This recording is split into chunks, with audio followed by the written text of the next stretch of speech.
Hey everyone, welcome back to another Mattel Jurassic World review. Today we take a look at the new Dinoscape Wild Pack Herrerasaurus. Wild Pack is just a simple rebranding of Attack Packs, still the same style packaging and still the same price point. I have to admit, I really wasn't too interested in this first wave of Wild Packs, other than the Zuniceratops, but when I saw this Herrerasaurus hanging on the shelves, I really like the color scheme on it. I think it looks great. It's probably the best out of the five Herrerasaurs we've gotten so far, so I was happy to pick this up. And I also found this figure at Walmart. That's the store that most people are finding these new Wild Packs at. I know some people have found them at Target, but I haven't really seen much in my area. This is actually the only Wild Pack I've actually seen in person. There's just one hanging on the shelf at one of my local Walmarts. As we all know, with the Zuniceratops, I needed someone else to find it and send it to me, but I'm happy that I'm just done with Wave 1. So let's go over the packaging really quick. Same style packaging as the old Attack Packs, except it has the new Dino Escape branding on it. You got the Jurassic World logo up here. You got a nice picture of Blue.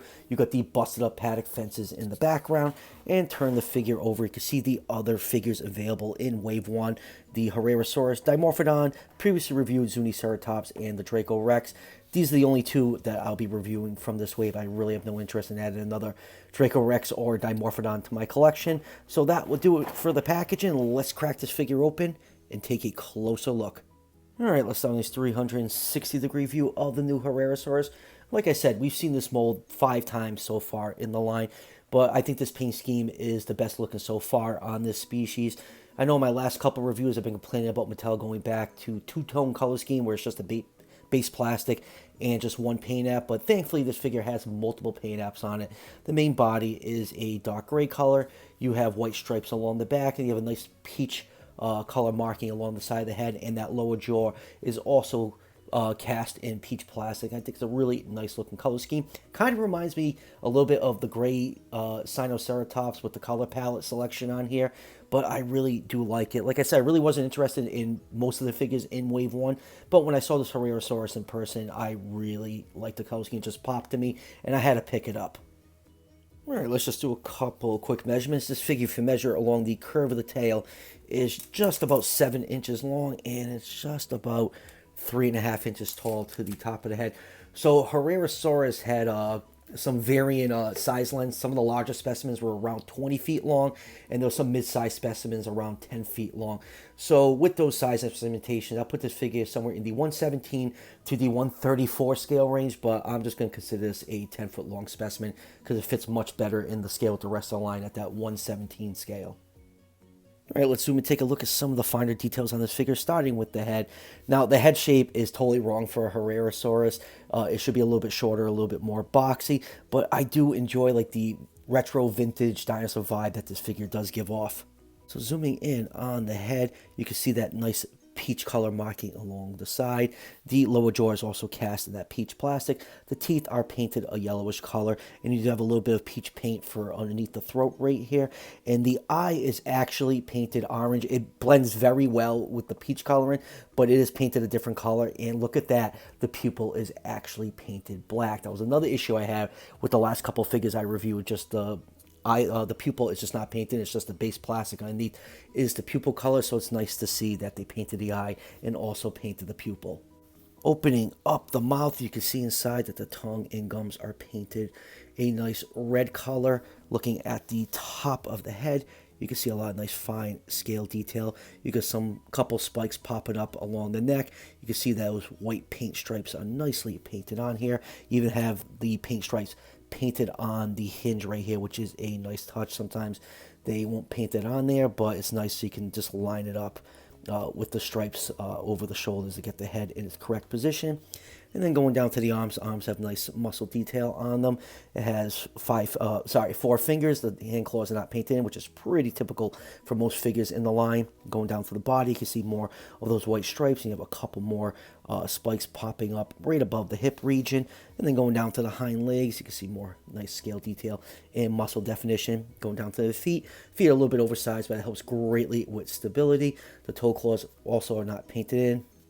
And you have like little flecks of black plastic mixed in with the gray. Mattel does that with pretty much all their figures. There's always some kind of like flecking mixed in with the plastic. And let's turn the figure over. So those of you who want to scan this into the Fax app, here is the code. And then on the other side, you get some nice fine folds and wrinkles for the belly region.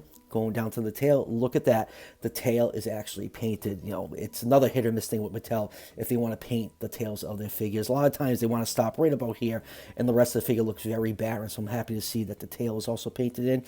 And you have a couple more spikes popping up here and there along the tail. And you can see the tail has a little bit of a curve to it. That's to help it fit into the package. If the tail was fully straight, it would not fit into the Wild Pack style packaging.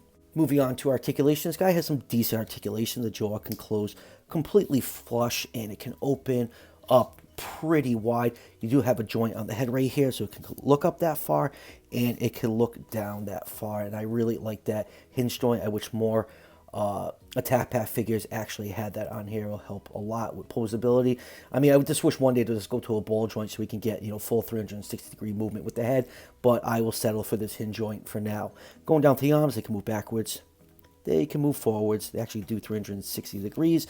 Hind legs can move backwards and forwards, and they can do 360 if I just move that arm out of the way and just bend it a little. But like I said, 360 is kind of pointless.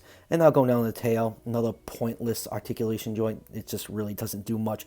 That the tail can rotate, like I always say. I wish they had a hinge like they did on the Attack Pack Colovosaurus. So that will do it for articulation. Let's move on to comparisons. All right, first up for comparisons, here it is with one of the human figures. Here it is with Kenji. And next up, here it is with some other Herrerasaurus. Here's the one from when Fallen Kingdom first came out. I actually really like this red one because it reminds me of the Herrerasaurus in Jurassic Park, the game. And this green one right here is the one that came out in Dino Rivals. Let's get these lined up just a little bit better. So yeah, definitely some nice color variety among the Herrerasaurus. I actually don't own any of the battle damage one. When I started collecting, I was a little bit behind. I started collecting the line like a few months after it came out, and I just never picked up that first battle damage one at Walmart. And we all know about the other wave with the battle damage Herrerasaurus. That one never showed up in the US. And come to think of it, I don't think I ever did a review on this Dino Rivals Herrerasaurus. I pretty much reviewed like every Dino Rival figure I picked up, but I don't remember doing this one. Oh well, I guess that one slipped through the cracks. And here it is with its wave mate, the Zuni Ceratops. And like I said, you can see this Herrerasaurus is painted much better because it has multiple paint apps on it, unlike this one, which is just a two-tone colored figure. And next up is the Fierce Force Mashiacosaurus.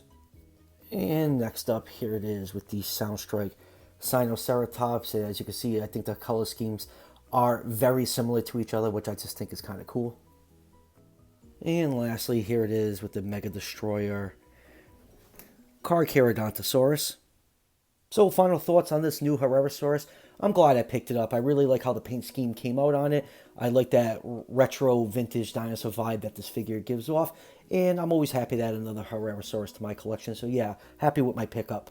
Even though it's like one of the first molds Mattel came out with, it does a lot of things right that I've been complaining that they've been doing with the new molds. It has multiple paint apps. They actually painted the eye in, and they painted the pupils. So yeah, lots of good things going on with this figure. Like I said at the beginning of the review, you can find this figure at Walmart and Target. And if you have a Kroger in your area, it's another spot you can find these figures. So happy hunting. Good luck tracking them down.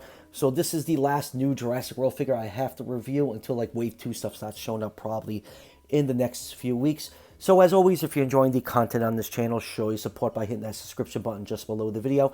Each subscription helps out the channel tremendously and is greatly appreciated. And I'll see you guys for the next one.